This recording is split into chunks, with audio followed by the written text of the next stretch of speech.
Hey, Michael. Hey, Hey, how you can doing? you hear me? Okay, cool. Hey, yeah, how's everything?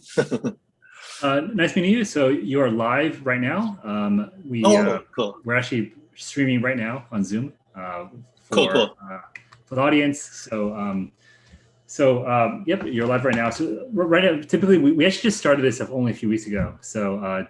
There probably aren't that many people watching quite yet. Hmm. But we always record these and post them on YouTube afterwards, where most of the visits really come. Sure. Yeah, So thanks for making this. I'm let me just intro you and myself a little bit. So this is Hummingbot Live, our weekly Friday show where we run bots, talk to members of the community, as well as our partners. The overall goal is hmm really just educate the broader crypto market on how hmm algo trading works. Teaching them about new products like yours, and really trying to show people what all the possible things they can do from a trading perspective, and hmm because they can make money, but also by making money, they're also helping make the market more efficient and bring yeah, liquidity to new hmm protocols. So yeah, just starting off, maybe can you tell us about yourself and kind of like what Perpetual Protocol is? yeah, sure. Yeah, thanks for having me. My name is Yang Wan. So I'm the co-founder of Perpetual Protocol. Perpetual Protocol is a decentralized perpetual swap contract. Um, so it's actually like BMax combined with Uniswap.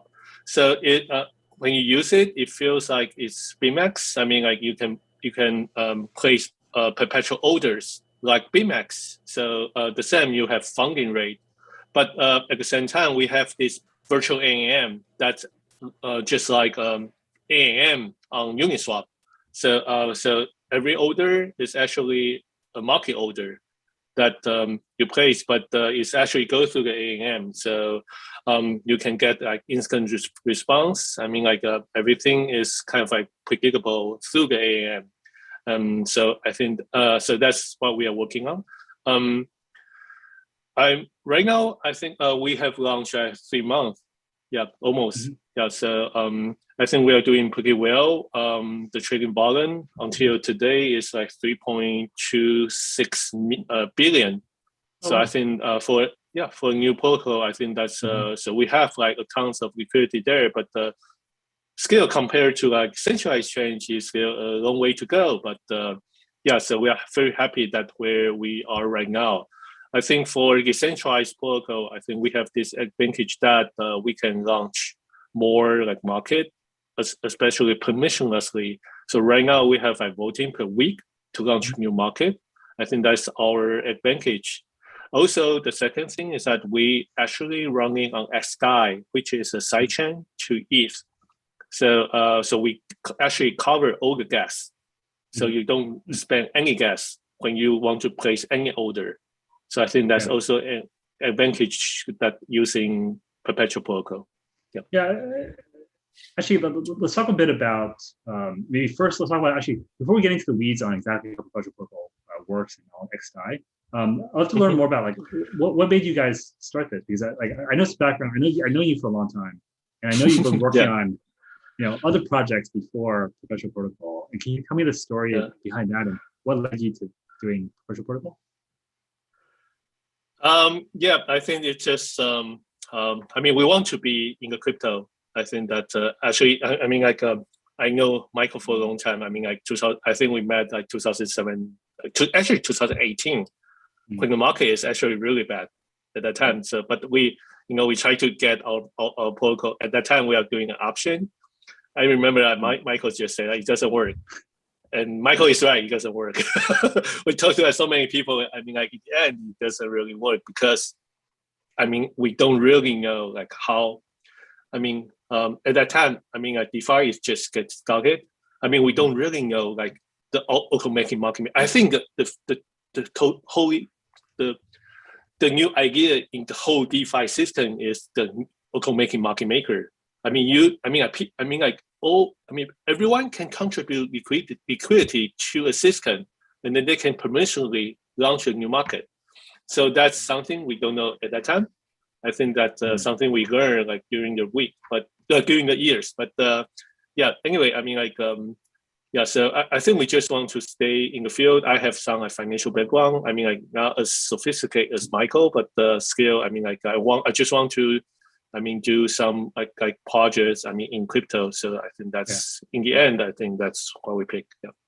Yeah, no, actually, I want to talk about this. I think honestly, that actually it gives me a lot of respect for you guys because, you know, I think there are a lot of projects I see now where it's like they just because crypto's got hot recently, they're launching a protocol because they want to launch something. But I think, you know, like you guys have been around the space, you know, from the cold, dead winter of crypto of 2018, and you're still here today, and you've been iterating and trying different things until finally now you have real traction, real volume. So that, honestly, that just makes me really happy for you guys because I think, you know, it's like we all remember how hard it was, you know, 3 years ago in 2018 to do this, and the fact that we're still here is I think a testament to, you know, like your perseverance and grit in trying to make things work. Yeah, thank you. Yeah. So actually, I remember the time. I mean, like when we first got Binance investment. I mean, BNB is like $10 at that time, and then in the next week, it actually goes down to $4. But compared to now, it's like 120. Yeah. I mean, it's just like crazy. I mean, like this. I mean, the past several months, it's just crazy. I think. Yeah. But ultimately, I think it's still, to me, I think it's still about what kind of value you're providing to the market. You know, like what can people do that they couldn't do before? And I think kind of like, you know, what you're doing is kind of like, I do see these people want to trade and they want to trade with margin. You know, they want to basically put on leverage, they want to put on, you know, any type of trade they want. I think, I actually think, which is really good because on central exchanges like BitMEX, you know, there's always some risk of being liquidated or like, even if you are being liquidated, maybe you don't know if the exchange is down. You know, so I think like having that on decentralized blockchain where you can be sure that, you know, it's everything you're seeing, it's totally transparent, is kind of like the right model, I think, for these margin-based exchanges. Yeah, totally. Yeah. So actually, kind of, can you tell me about kind of like why did you guys choose to do it on layer 2? I guess first of all, in terms of like, you know, the choice of kind of like doing it on layer 2, like and also specifically, why XDAI as your layer 2 solution? Yeah, that's a good question. So why XDAI? Because XDAI and Matic, I think it's the only two options that's running when we make a decision last September. So we only have like two choices. Right now you have like many more, but at that time it's only a little. So we want to launch on layer 2. I mean, like the original plan, we actually just want to launch on ETH and then just like but last September the gas price is actually higher than now. I mean, like last September, I think I remember that when Uni token launched, I mean, I guess it shoot up to like 1,000, and then in January it's around like 300, 500. So I think placing an order can easily go up to like 100 to between $100 and $200. I think that's actually not doable. And the really bad thing is that because we need to bootstrap the market, right? I mean, like when you first launch, I mean, like we will launch an ETH market, and then the first day we probably the only like market maker or like arbitrage on that market, and then we do a calculation that for a month we have, I mean, on the gas alone we have to spend probably like 300K to 500K. I mean, we don't really have that money, I mean, to spend. So that's actually why we switched to layer 2. Yeah. Okay. That makes sense. Yeah. And in terms of like, I guess like, so can you tell me like XDAI versus why do you pick XDAI versus Matic in terms of the solution? I mean, it's actually very early. I think we don't. I mean, these two are really similar. I mean, like from like engineering point of view. I mean, but at that time, XDAI has more traffic. I think that's one thing. The second thing is that one of the engineering in the team, one of the engineering in the team is full familiar with Sky. So I think just these two reasons that they are actually very, very similar. I mean, the offer is very alike. Yeah, and because I know there's lots of people out there who are not that familiar with how this works, because I think a lot of people are familiar with trading on centralized exchange like Binance. They're used to trading on Uniswap, but when it comes to layer 2, they have they don't really know how to do it. So can you just give an overview of if you're just you're new, how would you kind of actually trade on Perpetual Protocol? Oh yeah, that's a great question. So we actually don't ask you to switch to Sky. So in our interface, you don't really know you are actually using Sky. I think that's actually very different from our approach than others. So how we approach this is that we use a lot of meta transactions.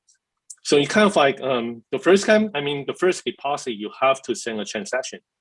So we kind of move your token, move your USDC from ETH to Sky. And then everything, after this is meta transaction. So you kind of use your MetaMask to sign a transaction, and then we send that signature to Sky to execute that. So we execute the transaction for you. I think in this way, you actually don't need to change anything. So if you go to our website, perp.exchange, you don't really, I didn't tell you that this is running on Sky, you will not notice. Yeah. It's just a little bit weird. You are not sending, you are not paying any gas. You just sign transactions, but it works. So that's our approach. Actually, it works very well. I think not lots of people, only the techie knows that how we did it. Behind a thing, but most of people they just trade, so it's actually a very smooth experience. Actually, let me share my screen, because I did actually just before this, I deposited some assets into Perpetual. So let me actually just show you and just show the audience as well, just to make sure we can know how to actually do it. Sure. Just share. 1 second. But still deposit. Oh yeah. So actually, this is a good. Basically, what I did earlier was I just basically deposited some USDC into Perpetual. So now I have 92 USDC. Really, all I did was I just hit this button, deposit. I deposited some USDC in my MetaMask wallet. So are you saying after I've deposited, now I can now do you think can I do a trade now? Do I need anything else? Oh wow, okay. So are you saying I don't need any XDAI for gas or those kind of things? No. Okay. No, you just put in 10 USDC. Long or short. So I can just do like that and just I should have to approve. So you have to approve it first. Yeah. Okay, and so this is you're saying this is the XDAI. Now I'm doing an XDAI approval. This is not a regular Ethereum. Yeah. Right? Yes. Okay. So you sign. So you kind of you sign a message, and then the signature got sent to XDAI, and then it execute on XDAI. So you probably so 3 to 5 seconds you should approve. Yeah. Okay. So now it's approved. Yeah. I see. Yeah. So now I can trade. Wi-Fi, I can. So I'll just do a little trade like this. Okay. 5 long like this.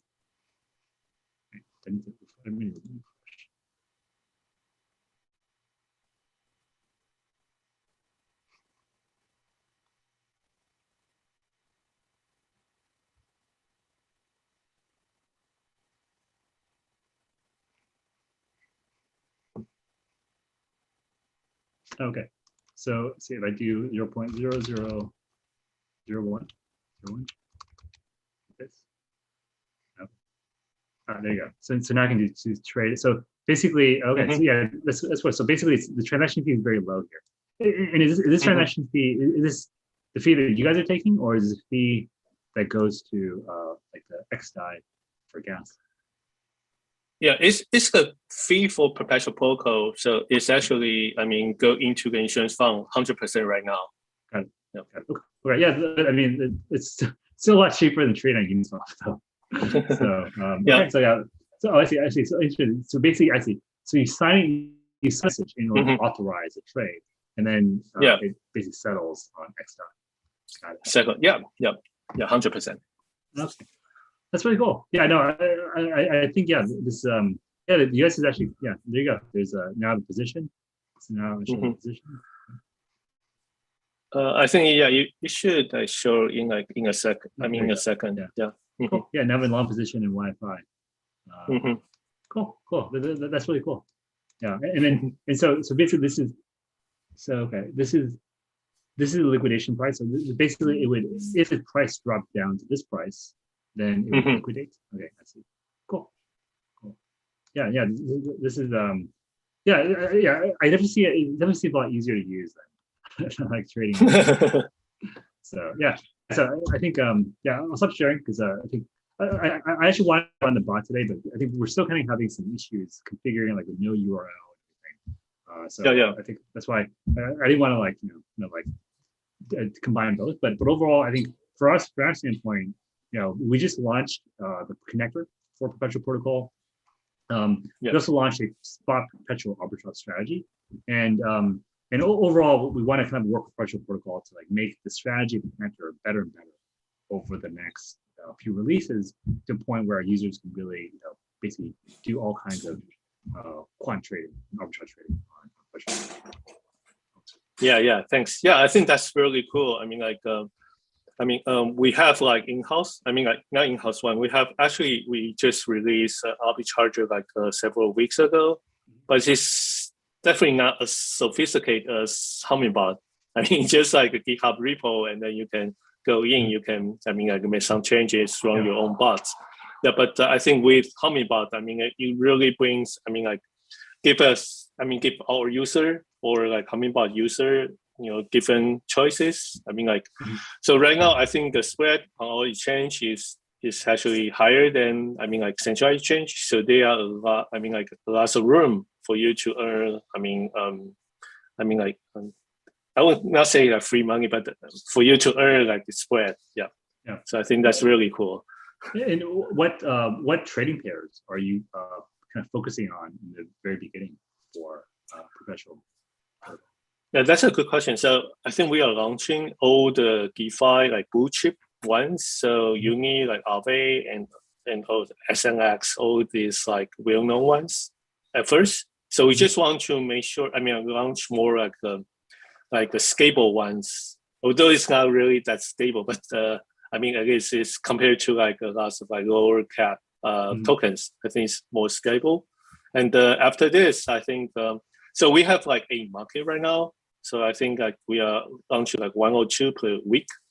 And then I think like after all the DeFi blue chip tokens, we are going to launch like more like experimental ones like gas or like other like different kinds of market. Yeah. So I think the advantage we have is that we can just like launch like everything that we want. Mostly. And then because this, we can set K like pretty low, and then we can give you a try, something like that. Got it. And in terms of like arbitrage strategies, so I think that this first one we developed is basically probably the simplest one you can do. Is arbitraging, buying low on one exchange, and then selling high on another exchange between a spot market and a perpetual market.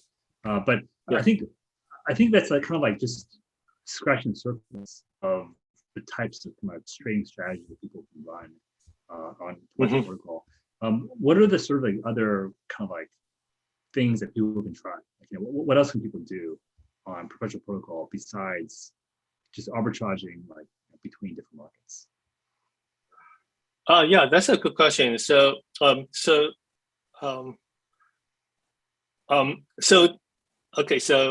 for ourselves, we run the market like what Hummingbot does now. We also have like funding rate arbitrage So so on our market, we have a funding rate like per hour. So we do the funding rate arbitrage on FKX as well. So the same market like Wi-Fi market. So on Wi-Fi market, if there is a difference from of funding rate, so we can arbitrage that. So we also do funding rate arbitrage as well. Actually, before we kind of get into more details on how it works, can you just explain how funding rate works for folks who don't understand? Sure. Yeah. So so funding rate. So we are what the protocol we offer is perpetual contracts or perpetual swap. So for perpetual swap, it's kind of like a future, but it doesn't really settle. But if you create a market like future market for a product like Wi-Fi, but you don't settle that, how do you make sure the market actually goes a lot? I mean, the market just goes the same as Wi-Fi, or how do you make sure the spread between these two markets are minimal? So I think BMax come out this idea that we can put a funding rate or funding payment there. So so how it does is that so if the market, the market on Perpetual Protocol is at the price is higher than the index. The index is actually coming from Chainlink. So Chainlink aggregate all the price data from different exchange. So if this, the market price and index price has spread. So if it's positive, then it means loans. So people who has long position on Perpetual pays short position. A certain amount of so that's actually kind of like settlement. So if you understand futures well, so it kind of like settle per day. So you use another mechanism try to settle on the side, try to make sure the index and the market price are aligned. So I think that's how funding payment works. So in a very efficient market, the funding payment should be approaching zero. That's very efficient. For a new market, the funding, is larger.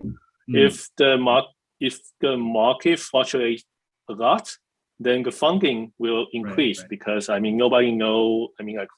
Issue goes up or down at that time. Yeah, so I think that's how the funding rate works. Yeah, it's a hard question. No. The whole point of this last year was for education. So I tried to ask part of the question because I think a lot of the mechanics of exactly how, these derivative, products work or how these blockchain projects work is really hard to understand.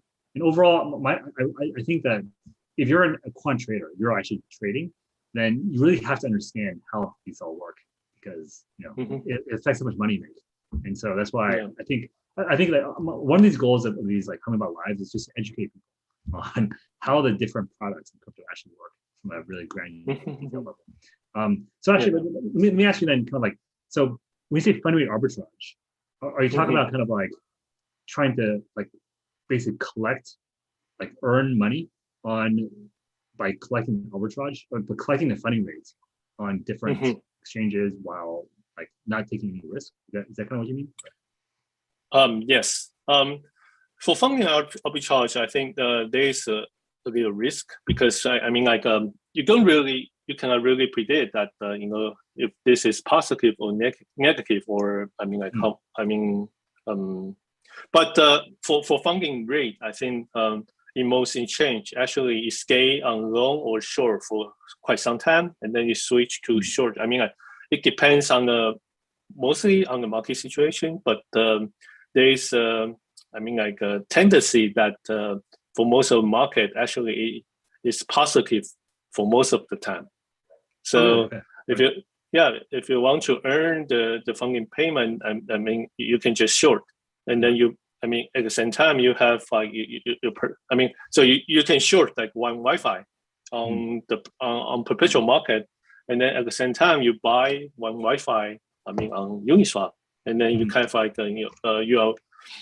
you don't have market risk, but at the same time you earn your funding. So something like that. Yeah. Got it. Yeah. Actually, so right now, actually, I was looking at the Perpetual protocols. Right now, it says the estimated funding rate is negative 0.0043. So it's right now it's actually negative. Is that right? Yeah. Okay. So yes. Does that mean that right now there's more people who want to short than long, and that's why the funding rate is negative? Is that kind of how that works? I think that in our protocol, it's not like that. It's just like the index price. I mean, the index price and the mark price is kind of like aligned. Got it. I would not say that I mean, like at certain points of time, it's actually a little bit of balance, but I would not say that it's always like going or short. So it's just there's a spread. Yeah. So I mean, if you are smart, you should go in and then take that advantage. Yeah. And then finally, and I think I would say just like other derivative exchanges, once you've kind of done a trade, you've created a position, and then you still have to. That position is still at risk afterwards. Is that correct? Yeah. Okay. And then, basically, this is more like for because I think that certain people may not be familiar with how kind of trading on a futures exchange works, and basically, I think just overall, it's kind of like once you create a position, that position is kind of collateralized by other assets, and so this is you also have to manage like how much risk are you taking, because to actually realize a profit, you have to close that position, but also want to close that position to avoid being liquidated or taking a loss. So this is actually why I think trading on a futures exchange is more complicated than trading a spot exchange, because you have to think about okay, I've done a trade, now when do I close it out and actually earn my P&L. So I think that's actually what we have a feature in Hummingbot as well that helps you manage that, and you can take a profit after it hits a certain spread, or you can stop loss if the market moves in the opposite direction. So this is why I think in general, one thing it's also been an educational exercise for us, building connectors for you guys and building these strategies that use both perpetual and spot. And overall, I think what we discovered is it's like actually perpetual markets you actually need a bot even more, because markets can move very quickly, and so it's like once you create a position, you really need a bot to help you manage it. Otherwise, you can be liquidated, or you can be like you can lose a lot of money very quickly unless you have something automated that's washing out your best interests. Yes, you're right. I think that's definitely one thing. I think most of the traders on our platform, they build their own bots. I think we see a lot of bot trading on there. At the same time, I think we are also working with other team to provide a limit order. I think it helps for the retailers. Yeah. So they, I mean, like they can place a limit order. All kinds of orders. So. So that's something we are actually trying to improve. That I know that actually perpetual is, or like derivative. All the leverage product you have to, watch out. For the liquidation. Yeah. Yeah. So right now, when you do a trade on Perpetual Protocol, is it are they all basically market orders? Then is it like similar to Uniswap or similar to? Well, yeah. Yes. Right now, are they limit orders or are they market orders? Yes, is the question. Yes, yeah. But right now, the limit order is the market order, or we only have market order. So because it's actually just based on the AM, the SYK model. But there are lots of requests for the limit order. So so we want to have that as soon as possible. Right. Okay. Good. Got it.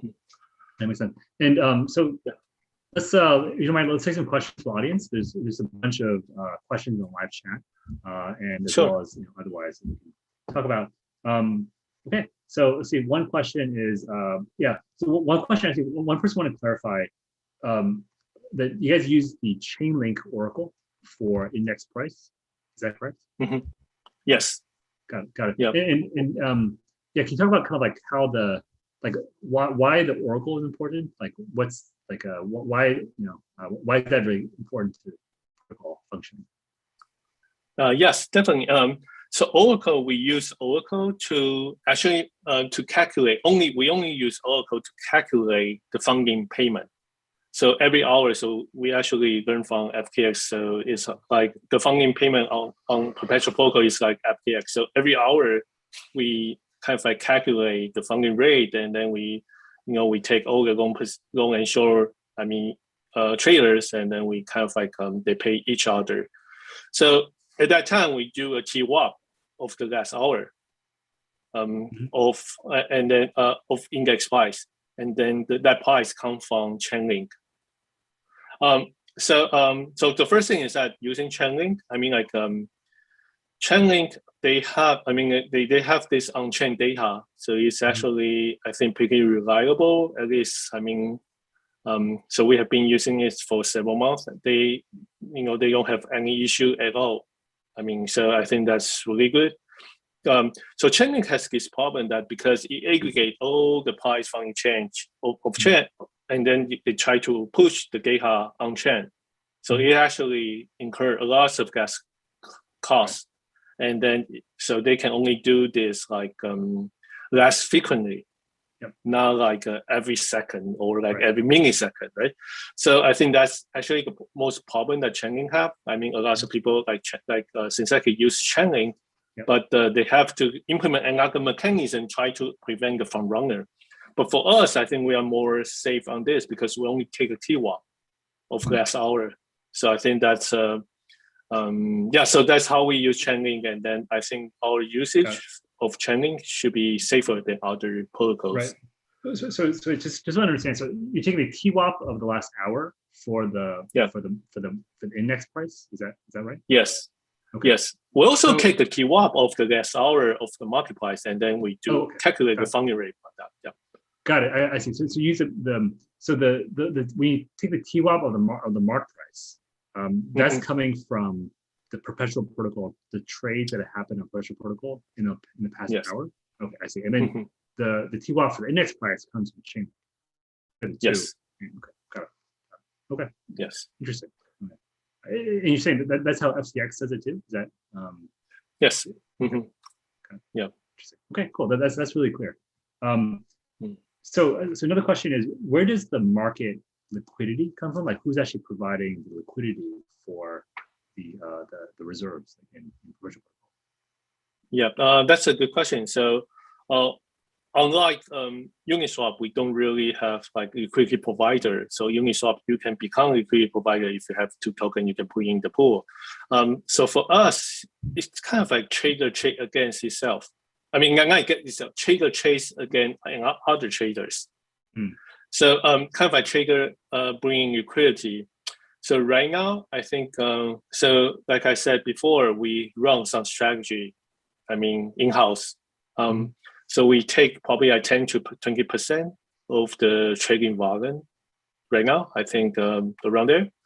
The rest actually from other parties. We know like some trading firms participate in providing, it's not, in providing liquidity. Yeah, it's still kind of like different ways to provide liquidity, but they trade. So trading firms, they do, I think, arbitraging on our platform.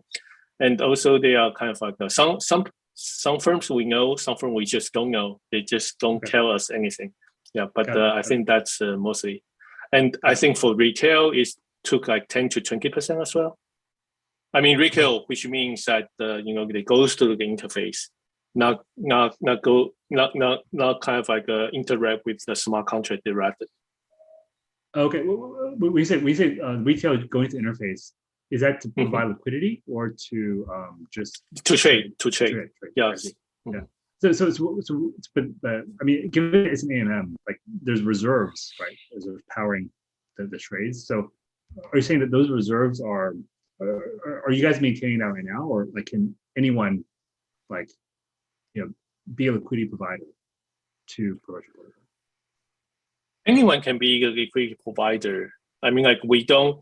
So how we design the virtual AMM is that we don't really. I should not say we. So Perpetual Protocol. Itself doesn't have market risk. It always try to. For all the orders, it always try to find the counterparty, but not right at that moment. It kind of like delayed. So for the AM, virtual AMA itself, it doesn't have market risk. I see. Okay, I think I see what you mean. So you're saying because basically it's a futures exchange. So you don't like if you're basically providing a pair for like Wi-Fi USDC. You don't need both assets. You just need someone to deposit USDC, right? Yes. And in that way, then you can power both sides part. Okay, that makes sense. Yes. Yeah. Got it. So that's one thing. But the other thing is that scale need like arbitrage. So this is AM. So I mean, like Uniswap's price. I mean, like kind of like align with exchange price is that they're arbitrager trying to arbitrage. So we did arbitrage work. I mean, at the beginning. I mean, right. At the beginning, I think we take like 80%, but right now we only take like 10%. Yeah. Okay, got it. Interesting. And so are you planning to share any of your fees with like liquidity providers, or like how does, because like I guess in some ways, like that means that when I deposit USDC in Perpetual Protocol, there's actually part that's being used to power liquidity, right? Or is that right? Or is that? Yes, kind of. Yeah. I think you're right. I never thought about this. Yeah, but yeah, you're right. So maybe I think my question is more around like the how does the protocol economics work in terms of like, do you share your fees with like people who are using your protocol, or do I stake the perp token in order to earn fees, or how does the economic part of the token work? Sure. So like I said, is if you stake your perp token, so we have a token called perp. So you stake your perp token, then you earn a share of the fees. So fees actually go to insurance fund and also stakers. Right now, the staking part is actually not launched yet. So 100% of the fee actually goes to insurance fund. We want to grow the insurance fund. To a certain level, and then we can, and then we will begin share the fees with, the stakers. Got it. Okay. Got it. And what's do you have a sense for when we'd start doing that, or is it still unknown? This month sometime. Oh, okay.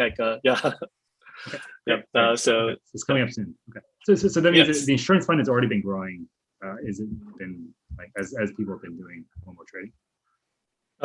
Yes. Yeah. So it's been growing, but we have so it actually goes down sometime. When the market fluctuates a lot. So there are several reasons on this. I don't want to go into detail too much, but I think that that's something more like we should. I think in most cases the insurance fund actually grows. Yeah, but we actually are working on ways to make it more toward positive. More. It won't fluctuate. The rate won't fluctuate so much. Yeah. Got it. Okay, sounds good. Cool. Well, it's I think that you answered pretty much all my questions, and I think most of the other questions from the audience as well. So thank you for being so patient. Maybe one final thing before we wrap up is, what is your main priority for Perpetual Protocol over the next 3 to 6 months? Like what can your users expect in terms of new features or new things? Yeah, that's a great question. So for us, our main target right now, I think, is to have more market launched. So I think that's what we are good at. So I think we can, at least for the new tokens that the promising ones, I think we should launch them as soon as possible. So I think that's something we are working on right now. It's not fast enough. We should make it much faster. So that's definitely one thing. The second thing is that I think during the past month, I think there are different kinds of layer tools that popping up, especially at Binance Smart Chain. I'm not saying that we were going to move to Binance Smart Chain, because I think Binance is kind of like the major competitor, not competitor, but they kind of like run the biggest like futures exchange, and then I think we are, if we go to Binance Smart Chain, kind of like we're competing with them. But anyway, I mean, like there are more opportunities that we probably need to consider, and then we kind of you want to make a right choice, but it's really hard, at least for now. But I think that's something we are also like working on.